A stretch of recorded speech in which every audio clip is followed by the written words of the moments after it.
Yes, why are we in this moment of surprise? About 10 years ago, I was in a deep meditation beneath a great old oak tree, and I heard from within a voice that said, "You are entering the age of surprise." And I said, "What do you mean?" And the voice said that everything is going to become upside down. What you thought was up is going to be down. What you thought was down is going to be up. People are going to present themselves as one thing, and then you'll find out they're the opposite of what they presented themselves to be. Your world is going to be filled with surprises, but there's going to be many wonderful surprises too. Surprises of love, surprises of joy, surprises of life, that dreams that you've had, like really manifesting very quickly. This is the age of surprise. It's exactly what the voice said.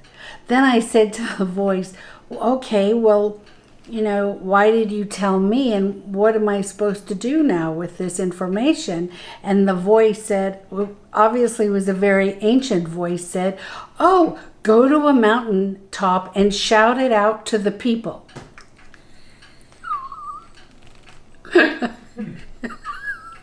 I was like, this is the wrong century for that.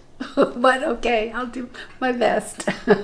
And so my husband Will and I, who you met, we went on a surprise tour, and we put together a book, the Not So Little Book of Surprises, that had these messages and really prophecy, a roadmap of what's happening, why it's happening, what do we need to look for, what do we need to contemplate to thrive during this age of surprise.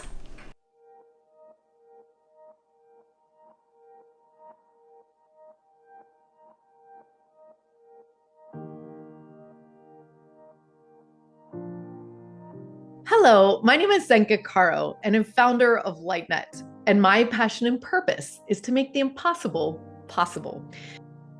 I am here today with Dierdre Hade, who is a master healer. She's an author, she's a leader, and she has developed something called the Radiance Path. Now, this is a transformative journey in the wisdom traditions of the Tree of Life, Vedic, also angelics.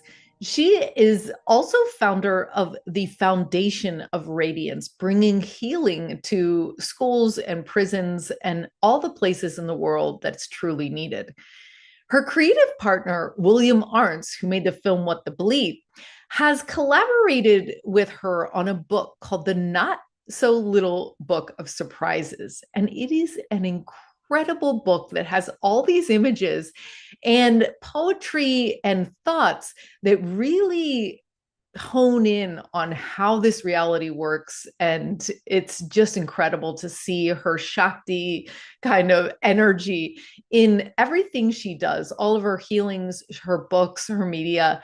She is a very extraordinary person. It is an honor to have her here on the podcast this week. Her story of how she found her purpose is truly, truly remarkable. Check it out. It's a very confusing time.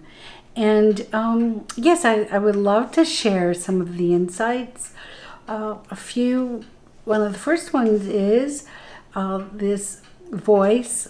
I attribute it to a creator voice.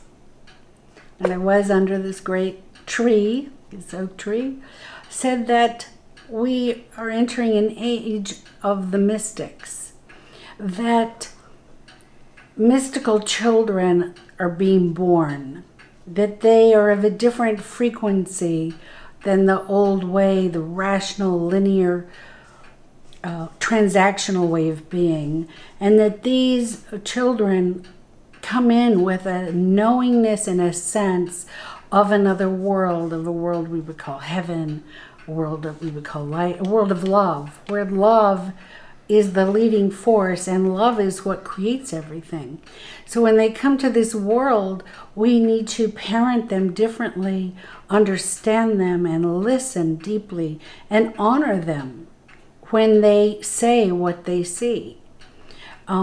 Because when they come into this world, for these kinds of souls, the world is like hitting pavement. It's very painful.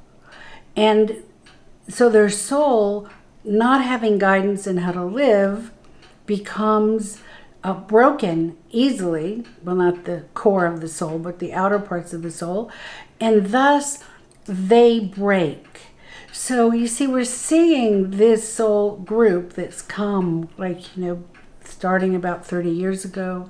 And we're seeing with our young people this tragic level of suicide, loss of purpose, not knowing how to function, unable to follow their parents' way that for the parents worked very, very well. You go to college, you get a job, you get your job, you work in a cubicle, and you're happy. These people, these mystics, cannot live that way because that's a death. And so they fall into addiction, a behavior of, self-harm, and they don't know a way out. So my purpose, you asked what my purpose is. My purpose is to free people from the constraints of an unconscious world. So they know that they are conscious. You know you're conscious. And you have the strength and the tools to live that way.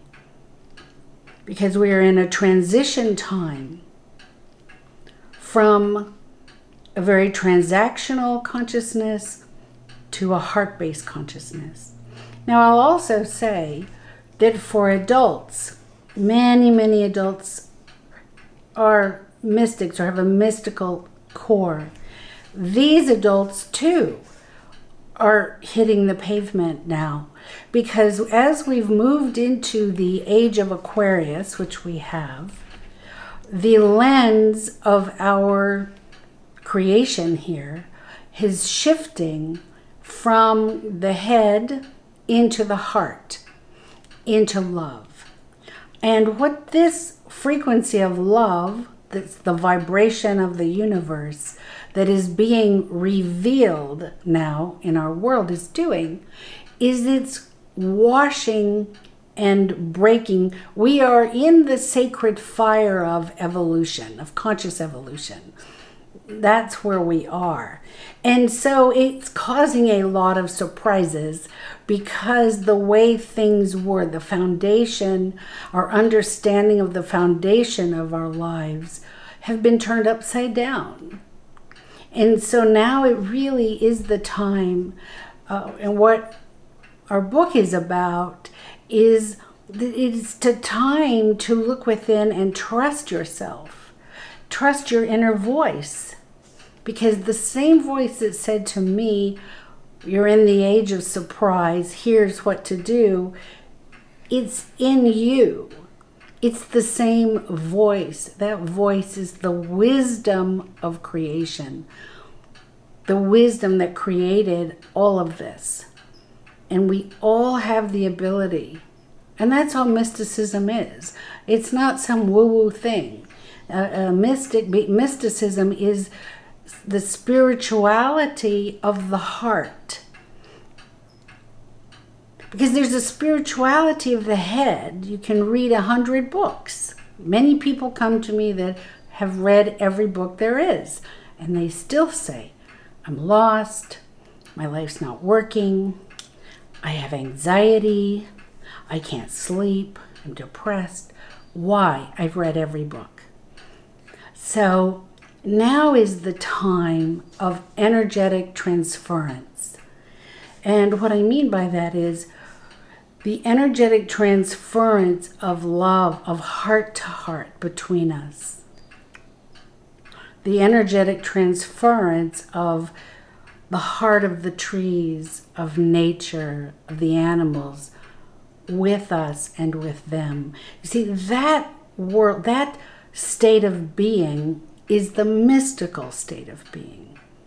But it's not woo-woo, it's not off into some other world. It's very grounded, it's very here. It's the most grounded there is. But when we don't have it, when we've denied it, we're lost.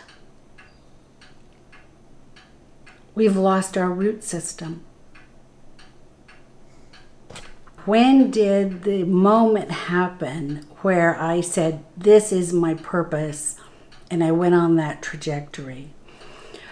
Well, I can honestly tell you that it's been a lifelong journey of these moments, deeper and deeper and deeper into the valley. But my very first was at a very, very young age. And I did not know till I was older really how to process this and to make the choice to surrender my ego and allow another presence I call me or non-me to come forward to help people, to help free people. So it was a lifelong process.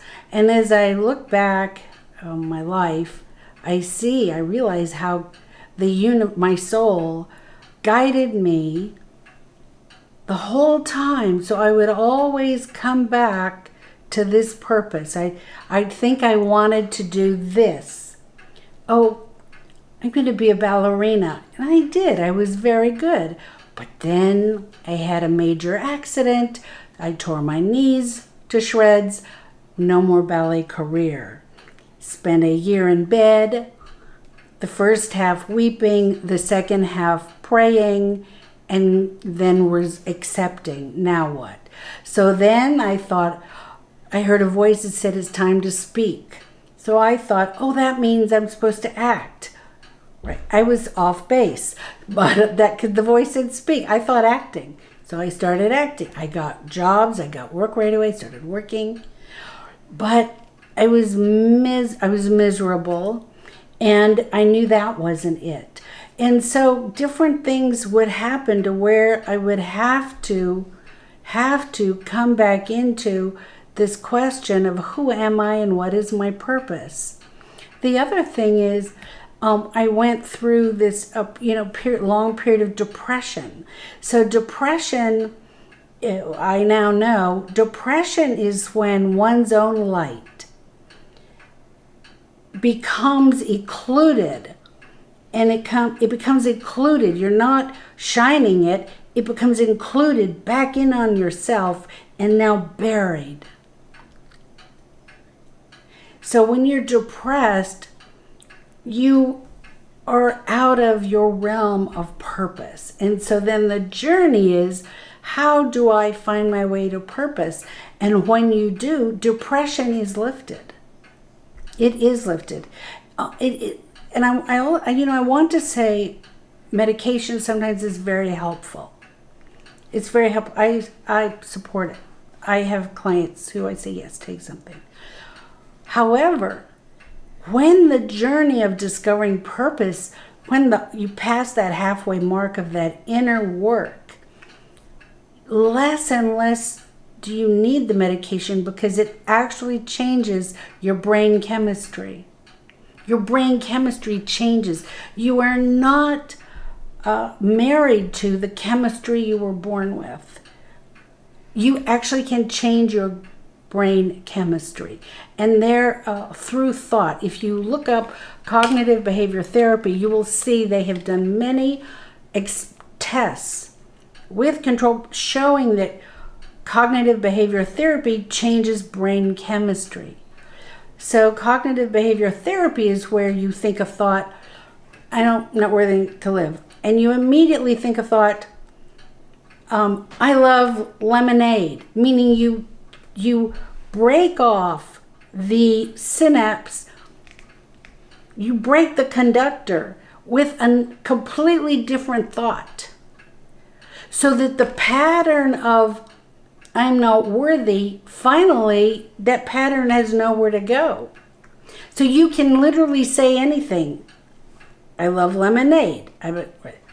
So I took that study of cognitive behavior therapy and I said, okay, we can take it a step further. Now, that sense I'm not worthy comes up. Now call in your own divine light, the light within you, the goodness within you. I like to call that angels. That's what I work with the angels of light. Something that resonates in your heart that makes you feel happy. Immediately call that affirmation in. And what happens is this pattern now, because the third point of that is the feedback loop in the brain, in the amygdala. What happens is you've now trained your brain to have a different pattern. And the chemistry actually changes. Now, there hasn't been study with my work, but in cognitive behavior therapy, I'm just taking that and I'm putting in the divine. Because I truly believe the healing for our age of surprise is the divine. However you want to call it, doesn't matter. It is the belief and knowing there is something greater than your identification with yourself that loves you more than life itself, that has your back, that's always with you. You are never alone. You are aware of this presence. That awareness, in my 30 years of work, that's what heals and transforms. So it's taking therapy, of which I was mentored by the late Dr. LaWanda Steinberg, who is the first woman to get a PhD in psychiatry from USC, and she trained in Switzerland at the Jungian Institute and in Paris, and she was my mentor of 15 years. And we both, in conversation, she agreed, towards the end of her life, she said, you're correct. Therapy can only take us so far because it's the mind. It's the mind. Like, the mind can only heal itself so much. Then something else has to come in. That is the divine. And I believe that's the stage we are in our world, that everything that's happening is to lead us to discovering the divine, that you are divine. You are divine. It's in you. It's not what the vessel looks like, but the vessel is divine too. But it is that soul, that light, that incredible wonderment that's you, the you that's unique. There's no other you like you in all of creation. Without you, the fabric of this entire creation would have a giant hole. God would weep. God would be so sad without you being alive. That's how important you are, just existing. See, sometimes we think purpose is, I have to be this grand thing. Well, I walked away from a lot of grand things, like my acting career. I literally walked away at the peak because my hole was so empty in my belly. I said, this is not it. I'm going to be miserable. And I left. So purpose, we think the world educates us that your purpose is your career. And it may be your soul's calling. It may line up. However, that's not where we have to start with purpose, because we hit a wall.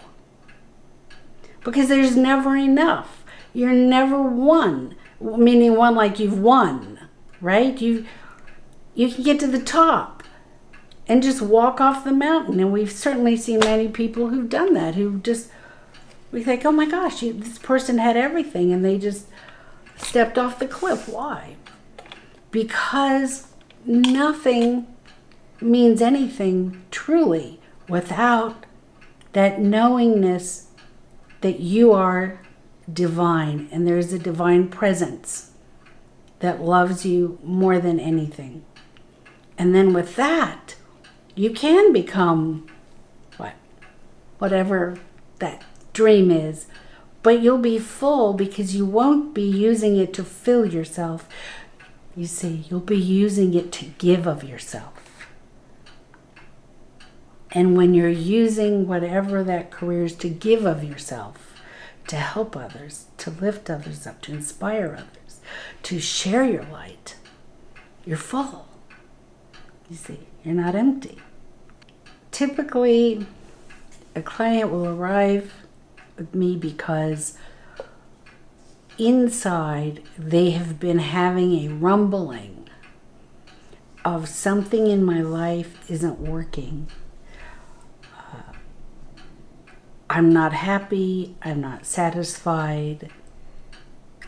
I feel lost. I don't know where what is my purpose. I feel like I'm just going through rote in life. Where's meaning? So people will arrive in that state. They're seeking to find guidance. The other state that people will arrive to me is they've just had a major breakdown, calamity, whether it's a mental breakdown, they don't understand what happened, or financial loss, a marriage loss of a child, something quite astronomical, we've had a lot of, fires and people losing so much. So people will come to me when the world has been so turned upside down, they don't feel they can they don't know where to go, what to do. And typically in the olden times, we would go to the church or our religion, to find solace and help with these things. But because we're in this age of transition, of rediscovering our spirituality, many of the modalities within religion simply, they don't serve everybody. So many people just feel like, I fall through the cracks. There's nothing for me. So I'm like for those people. Also, many people come who do have a religion, but mainly people, it's like I don't fit in anywhere. I don't know where. I feel lost. Where do I go? So that's how people are when they come. And then after our work, where are they when they leave? Well, I can joyfully say the people who've had mental breakdowns, very serious breakdowns, their mind is well, they're able to function again, and they discover they have another purpose, a different purpose than what it was. So what I do is guide them to be able to keep their family, keep their wife. Like, you don't have to break everything apart because now you've discovered your real purpose. We want to be kind. And then for those who feel that rumbling inside and they feel dissatisfied with life, they feel like they're unhappy, they don't know why, they're searching for meaning. Those people walk away with meaning, with, I found myself. I have a sense of meaning. I understand also, because this is a big one right now, I understand why things are happening the way they're happening in the world and around me. So I can have peace in it all. I can have freedom. That's a very big one. I grew up in a family, we're talking parents, grandparents, everybody, of scientists at the University of Chicago. You could not get more scientific nor more atheist than my family. So I started seeing angels when I was about 6. And I would tell my parents about this. Well, you can imagine their reaction. My father's, Dierdre, she has such an imagination. And then they would get worried. They'd have these conversations. And we're so worried about Dierdre. She has this overactive imagination. Seeing angels. Where did she get this notion from? I mean, because I never went to church. I never was allowed to go anywhere religious. And they just showed up. So I understand your skepticism. Well, because of this, I have spent my life studying what is this phenomenon? What are angels? Because I have had these visitations with angels. So I asked them, but I also studied. I really went into deep study about 25 years ago, studying what's written about angels, what's out there about angels. And I did exhaustive study because, of course, I come from a family of scientists. So you study everything, right? Like you overstudy. So I was just delighted to find out there's a lot of information about angels. And I've distilled it down to this. Angels they come from the Hebrew word, the word angel, which there are also in Tibetan lore and all this, but I'm just going to focus in the Judeo-Christian for this moment. Come from the Hebrew word melachim. And melachim means a package of light or a messenger of light. That's the actual translation. And it said in the ancient text that when we were created, in the beginning of creating, that the Creator created this realm of angels, meaning these of light, packets of light. I won't get into the creation story. I'm going to jump forward to how it's relative to us. That the angels, which are very much also us, are energies which bring the Creator's healing message, inspiration, and idea in a unique way to you personally. So if you can think of the Creator as, such as in Buddhism or the Zen, the creation, the Tao is the nothingness. It's this pure space, right? There's also the Creator that is personal. So then we come back to the Judeo-Christian methodology, that God is very personal. God, or like Jesus, the Son of God. You can have this personal experience with God. So the angels are these helpers, so that all of it is everything, vastness, which is so very difficult to comprehend. God, this Creator, this intelligence, created this network of light, of consciousness, to help us individually with our problems. So it's not so far away that we can't wrap our mind around it. And so out of God's loving kindness, God said, well, I'm going to create these angels, these packets of light, so that my beloveds, my humans, can have a relationship with me, and I can address very specific problems that they need help with, because in the physical world, they're going to need a lot of help. And the Creator knew that this world is fraught with challenges. You have time and space. Let's just start with that. Time and space means one day you'll die. Our souls, which are eternal, grieve. Because the soul says, wait a minute, what do you mean that person's gone? That's not possible, because the soul lives outside of time and space. There's no death in the realm of the soul. So it's the soul that weeps when we weep. It's the soul. Because it can't, what do you mean my mom's gone? That's not possible. And so we do need to grieve. It's healing, it's grace. And when we're grieving, the angels come to bring comfort. to bring help.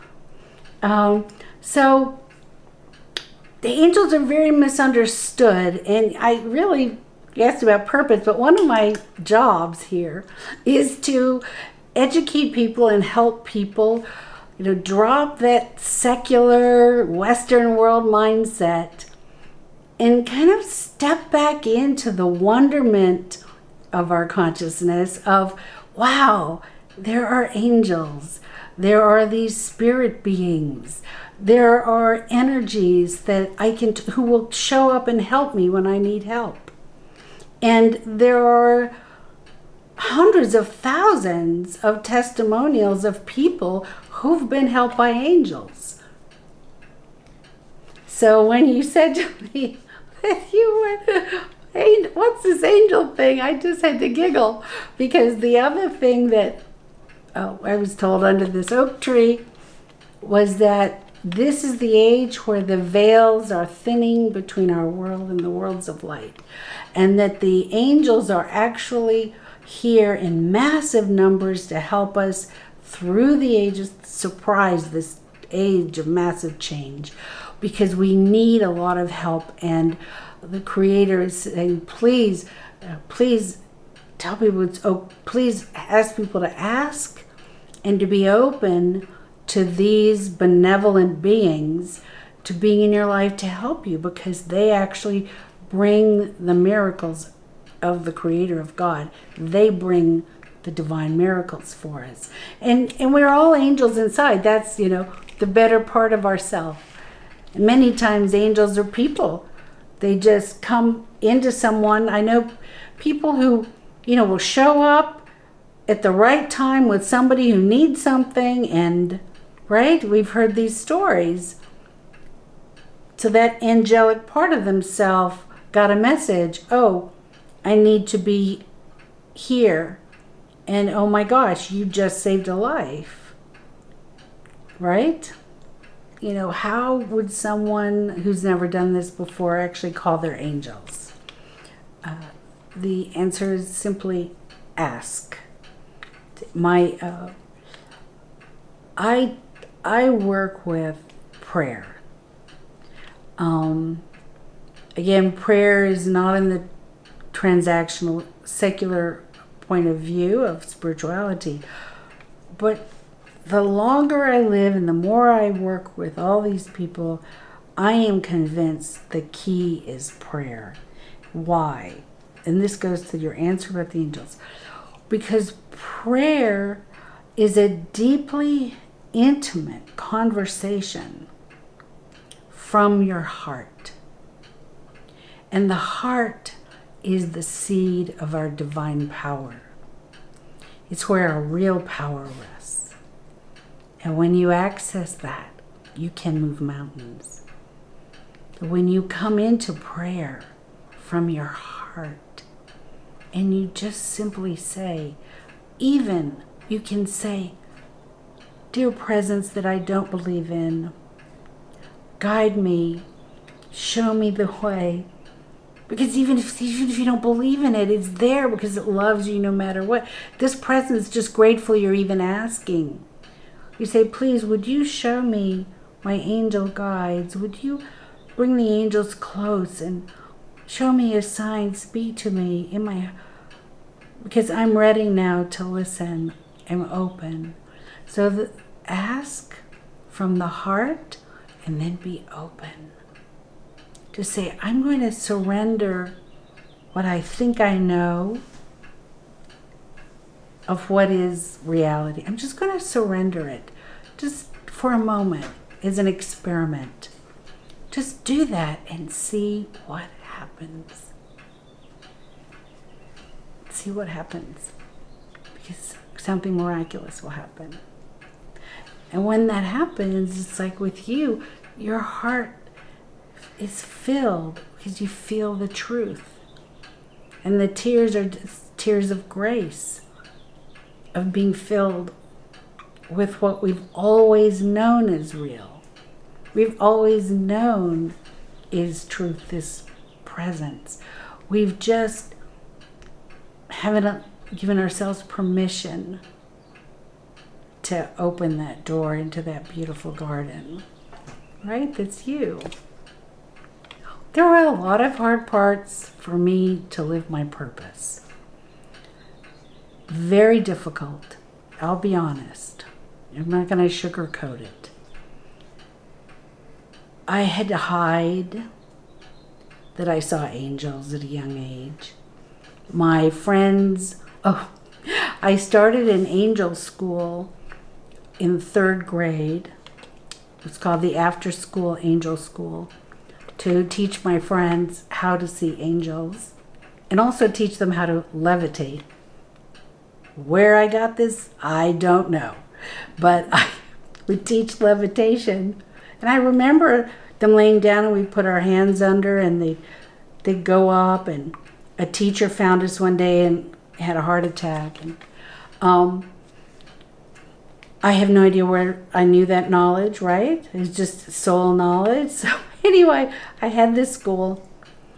And then my friends would come and tell their parents, and this was the Deep South in the 60s. And so all my friends would come to me and say, I'm so sorry I can't be your friend anymore because you're doing the work of the devil. Because I was teaching them how to talk to angels. I even have my workbook, and in the last page I have written down, I'm closing the After School Angel School. They're not ready yet. I still have that. So it was, I really had to go deep. And I did what I had to do, which I counsel all of the beautiful souls I'm blessed and honored to work with. When that pushback comes, just go deeper. Just go deeper into the light of your being. And so again, God, it was like orchestrated. I would have to spend my life spending long hours sitting in tree branches, long hours sitting by rivers, long hours walking through fields alone, so I could stay connected to the presence. Because if I believed what people said around me, I wouldn't want to live. I just didn't want to be here. It's too painful. So I went through my life with this secret self. I shared it maybe with a few people, shared it with my mother. But then as I became like 16, 20, 25, 30, those years, 35, I started to kind of edge out. And then in the 70s, I heard about a medium that channeled Mary, and I went to them and I said, I was all like, oh my gosh, I hear this voice, and is it real? And she helped me. So I found mentors, I found teachers that said, yes, it's real, you have a gift. And I'm so blessed, they saved my life. And I just really was led to these wonderful teachers, a lot of them really old women who'd part of different mystery schools that were hidden. And so I was able to study, and then it came up to getting back to the question of when did I decide to really go out with the gift. I had my own breaking moment where everything fell apart, and I had a choice to make. I had a choice. It's a definitive choice. And I was told I had a choice. There was a fork in the road, and you can make, and you can't wait. You can't wait a week, can't wait 2 weeks. You're going to have to make this decision right now that's going to determine your whole life. And so what happened was I went through a quite horrific divorce and was brought to court, and I had a quite mean female judge. And when it was brought to light that I had quit my career, which I did, to be a stay-at-home mother, she said quite clearly to me, who do you think you are to mother your children when the rest of us are all working? And I said, well, I've worked my whole life. It was a decision my husband and I mutually made so that our children would have a mother. And, that's why I did it, because they were more important than my career. And I actually stopped my career to mother. And she said, well, that was a mistake. And she hit the gravel, and she took away all of my alimony and most of my child support. Even though it was against the law, she did it. And I came home, and I had enough money to live 2 weeks. And I had 2 small children, and I just broke down. I said, God, I'm 40. How? I'm smart, always been on my feet. How could this happen? What will I do? So I said, okay, I don't have credentials like to go back into a job market, because I had been an actress and a choreographer and a playwright, and that's a whole different world. You have to build up that. You can't just like go back out and say, okay, I'll write a play today and someone will pay me. So I said, okay, I need money today. What do I do? And I said, I know, I'm going to go to Ralph's and I'll just bag groceries, because I have to get the money. I'm not going to lose these kids, my children. And I just broke down and I was sobbing. I was so upset. And I remember I went out onto my patio in Los Angeles, which I had covered with trees, because we lived in concrete. I have to have a tree. I went out to the trees. I'm crying and I'm crying. This is verbatim what God said. God said, okay, do you want to pay the rent? I said, yes, I do. God said, okay, then you have to do exactly as I say. I said, okay, what do you want me to do? God said, I want you to go out and heal people. And to which I said, no way, Jose.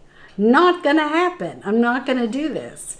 They're going to string me. They really will take my kids away, because they already were saying I was, a little cuckoo.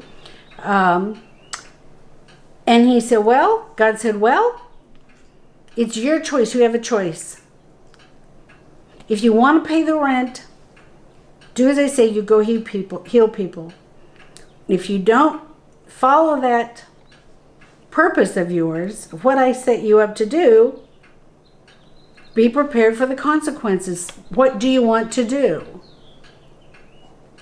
So I had this moment of like the struggle with God, right? The struggle of, no, I'm not, please, can I do something else that is so woo-woo? Now you have to remember, this is over 25 years ago, where you say you're a healer, you are not received well in society.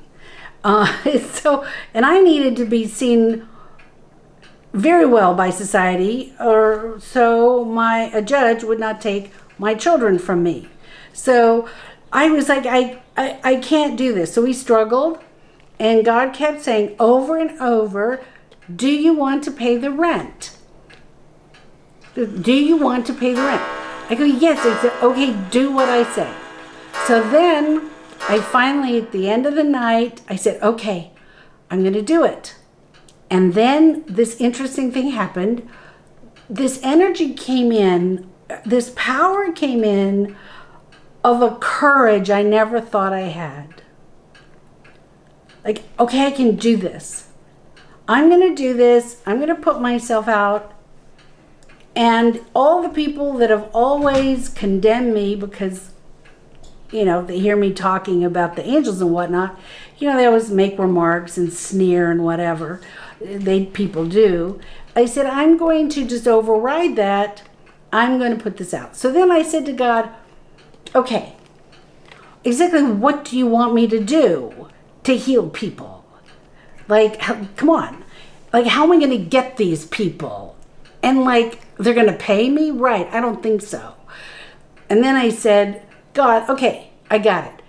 You want me to make a flyer, put an angel on it, and offer healings? Like, are you kidding? I was like being sarcastic. And God said, yes, that's a great idea. I'm like, you were supposed to say that.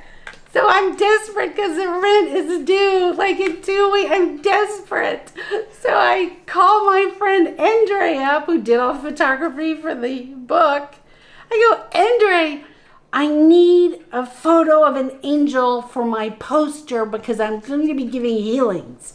He goes, well, I didn't know you were a healer. And I said, well, it's just a secret I've kept for a long time, but now I need to do it. So he goes, no problem. I'll get Sheila, that's his daughter, who's 16. I'll wrap a sheet around her and Photoshop wings on her. And so he did that and he sent it over. And I said, that's perfect. I'm going to call her the Angel of Purity.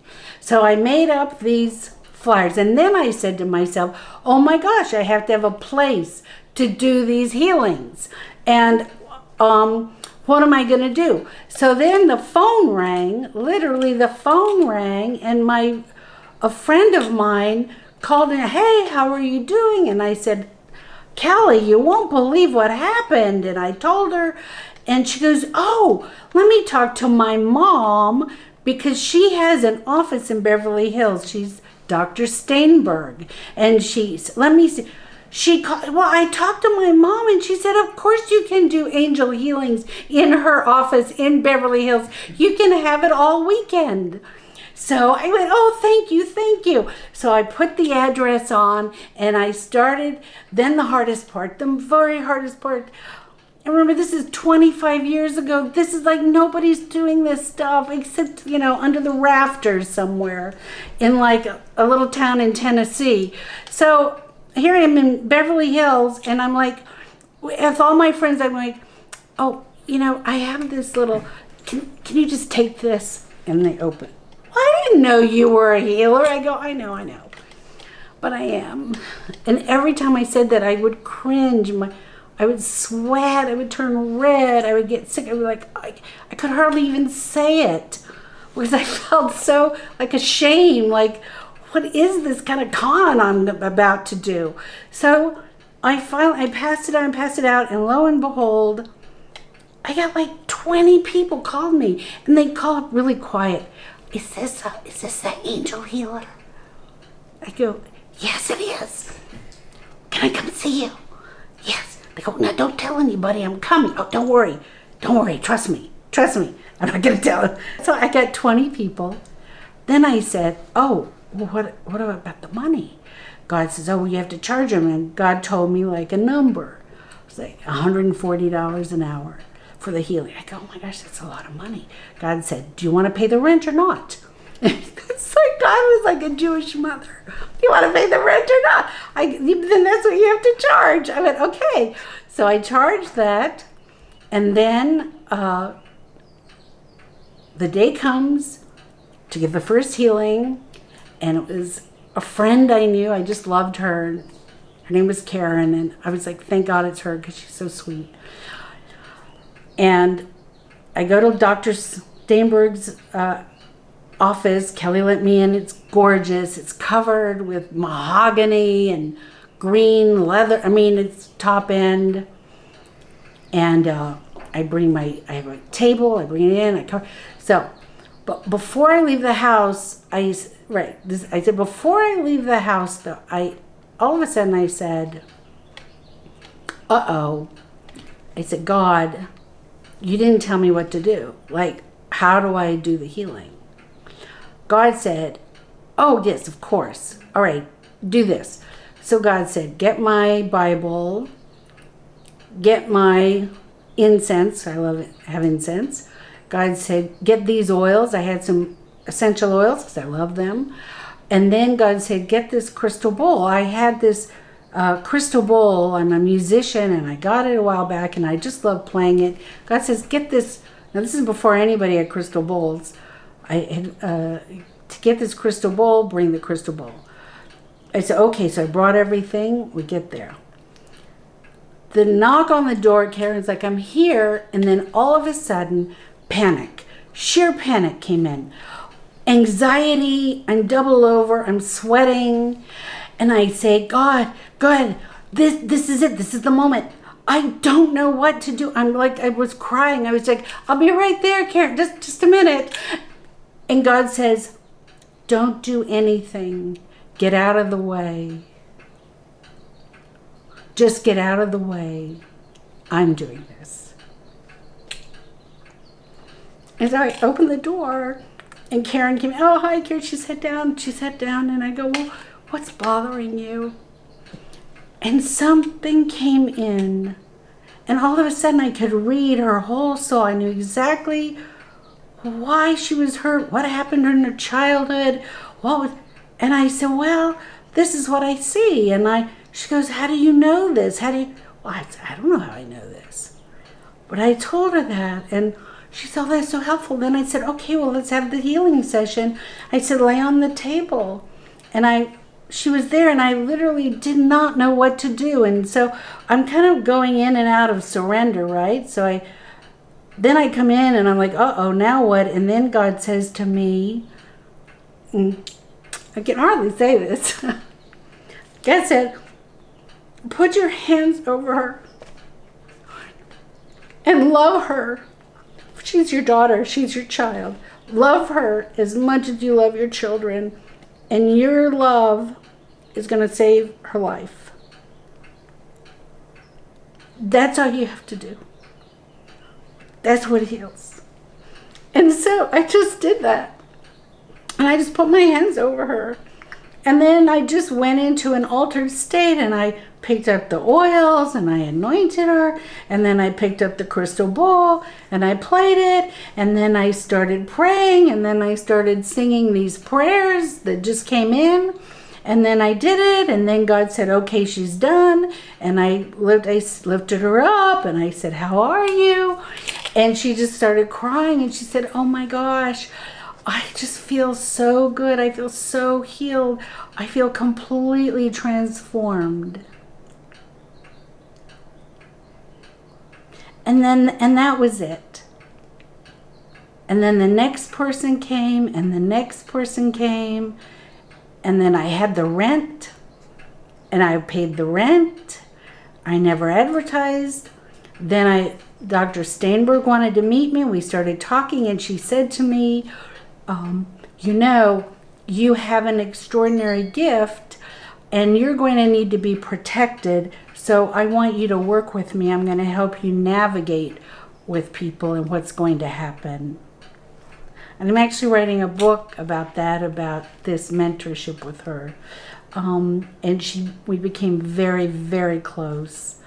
And she began to believe in angels. And then the work just progressed. And as I did the work, I grew also. And I learned more and more. And so then I decided, well, I should share the knowledge I'm getting with people. So I started teaching, and it organically began to happen. And just to kind of give like the cap of the transactional world part of the story is, not only did I pay the rent, but within a year, I said to my ex-husband, I don't need a penny from you ever again. And then after that, I met my future husband, and I'd always dreamed of leaving the concrete city and going to the nature. And the voice said to me, you keep praying for people and you keep loving people, and one day you're going to be lifted out of the concrete, and you're going to just fly into a place that looks like heaven, except you'll get to keep your body. And that's exactly what happened. 3 years later, I met my husband, and we moved up here to where we live among the oak trees and lived happily ever after. And that's really the gift of service. And with all the people I've worked with, who I've seen their lives transform from finding that divine in self and then doing what's really their purpose. The universe supports you, and your dreams really do come true. But many times the purpose is nothing like what you thought it would be. Like nowhere did I, as that little girl that saw angels, or a teenager, or any of my life, even though I was nowhere in my mind did I say, I want to become a healer when I grow up.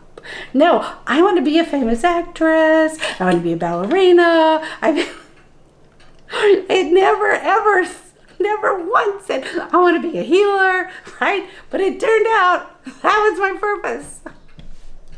And I love it. I absolutely love helping people become free.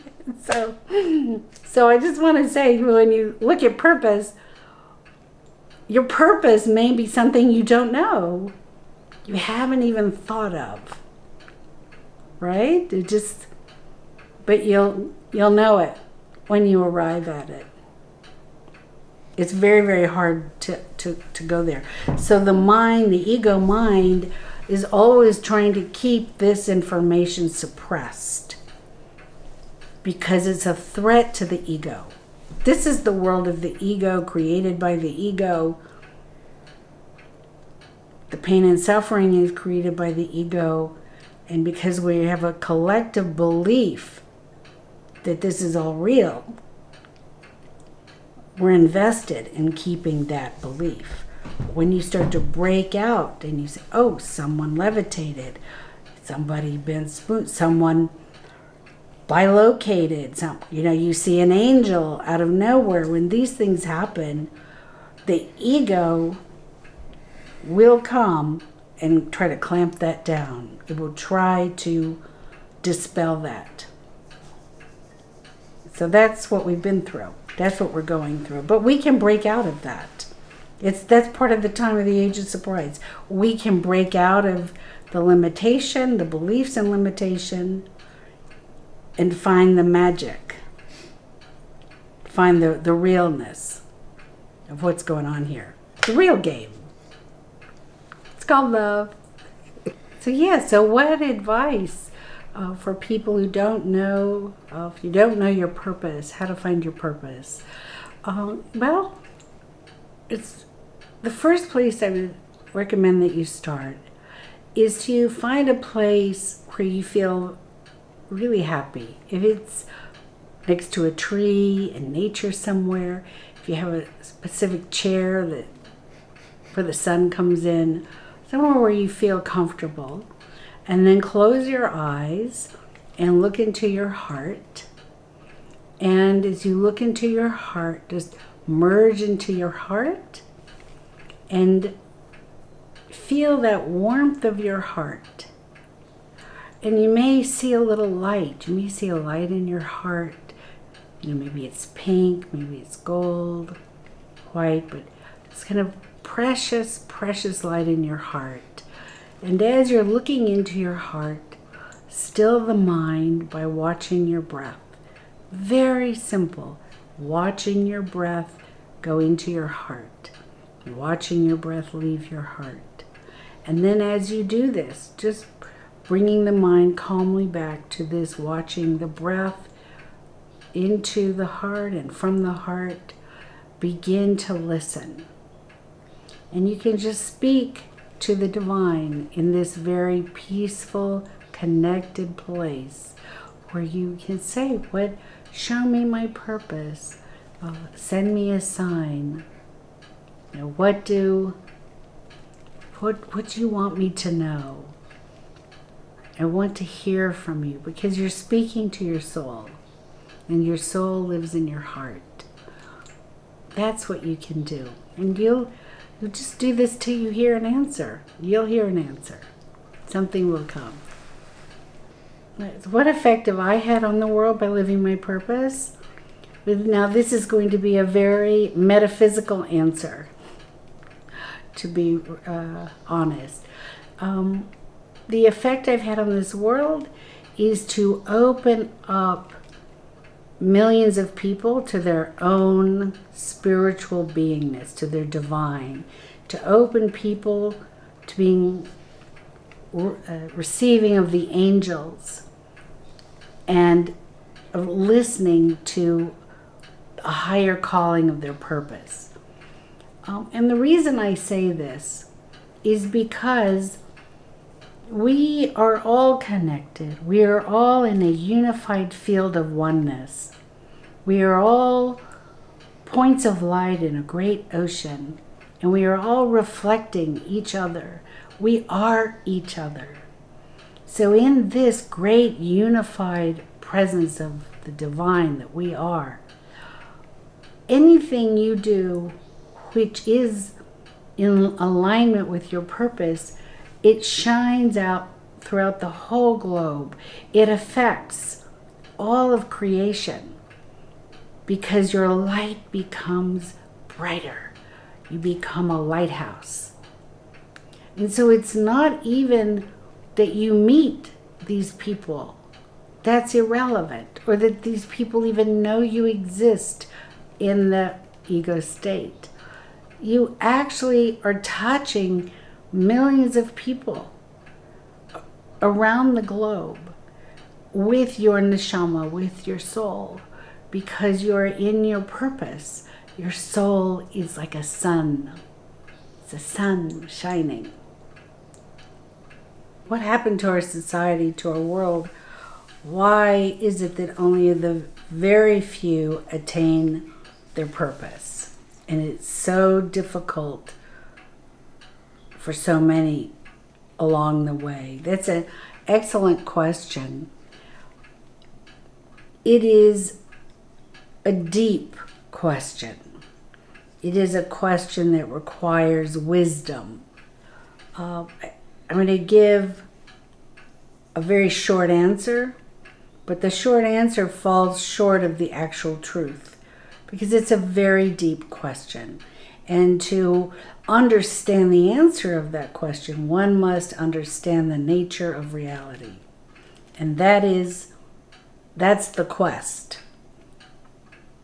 The quest is to know, to understand the nature of reality.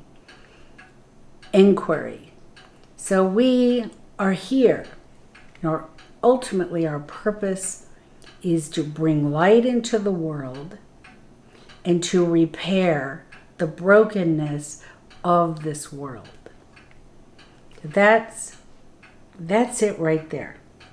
To bring goodness, care, compassion, forgiveness, loving kindness, wisdom, understanding into the world. That's light. That's healing. And to redeem the brokenness, to heal the rifts, the misunderstandings, the places where we feel pain and suffering. But the how to do that and the why, that's very deep. That takes the journey. That's the spiritual journey. That is very much a part of it. The inquiry, the deeply looking within, the listening deeply, listening to others, the listening of the sages, the readings of great texts, ancient texts, follow the teachers, a guide, having a guide to understand more. Because on our journey, this journey of healing ourselves and others and redeeming the world by repairing it, as we go on this, the other spoke on this purpose of being here is to attain understanding and wisdom in the nature of reality. And we do this by inquiry, by study, just studying life, studying yourself, knowing what your buttons are, what gets you angry and why, and then healing that, understanding other people, knowing how they operate, what makes them tick, so that you can approach situations with wisdom. All this takes time. So learning, we're here to learn. And in this nature of reality here, it is set up because we have time and space, because we are in the world of change. Spring, summer, fall, the trees and nature begin to go to sleep. Winter is dormant, spring again. We have birth, growth, death. Everything in this reality goes on this journey. And in the journey, we go through things dying, birthing, dying, breaking, ending, beginning again. So that this is the world of creation. So we create anew. Our grandmother passes away, but then a new baby is born. This is the nature of reality. And in this brokenness of the nature of reality, the things that happen, there is a natural phenomenon that happens. There is personal, maybe a disease happens, something. These different things happen. As they happen, everything is leading us down a journey to discover who we are, the God within, that is outside of this temporal world, that is eternal. And this world in the nature of reality, it seems a bit like a game. It's a bit like a game.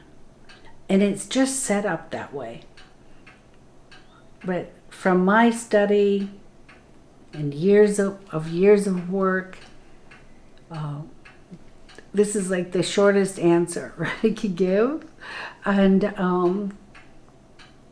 but why? The big why we'll never know.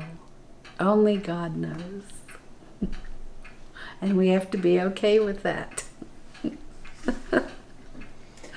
Indeed. Why? Well, I say it's a game because I've been studying and inquiring this planet since a very young age. And after 60 some odd years of studying this world, that's just what I've landed on. Like this, it's all a game. And there's no way out of the game. So learn the game pieces, learn how to play the game with the tools of the divine. And then the game takes on a deeper meaning. The ego structure is a game. So how to break the game? The ego is always gaming us, conning us. We do it. People do it to each other. So how do you break out of that game? Because the game is so intrinsic to the human mind. So you get the tools of divinity, and you can part those waters, part that Red Sea. So you are playing a different game. It's the game of love, the game of light. What would it be if people were awakened, aligned, and had discovered their purpose? What would the world look like? Freedom. It would look like freedom, real freedom. We would be free. Freedom is peace, and peace is freedom. Inner peace is true freedom. The teams are closed for this season of the Purpose Lab, but you can follow along on the journey at _Holo Movement on Instagram and our LightNet on Instagram, where we're going to be walking through the 7-stage process week by week as our teams do it inside the lab.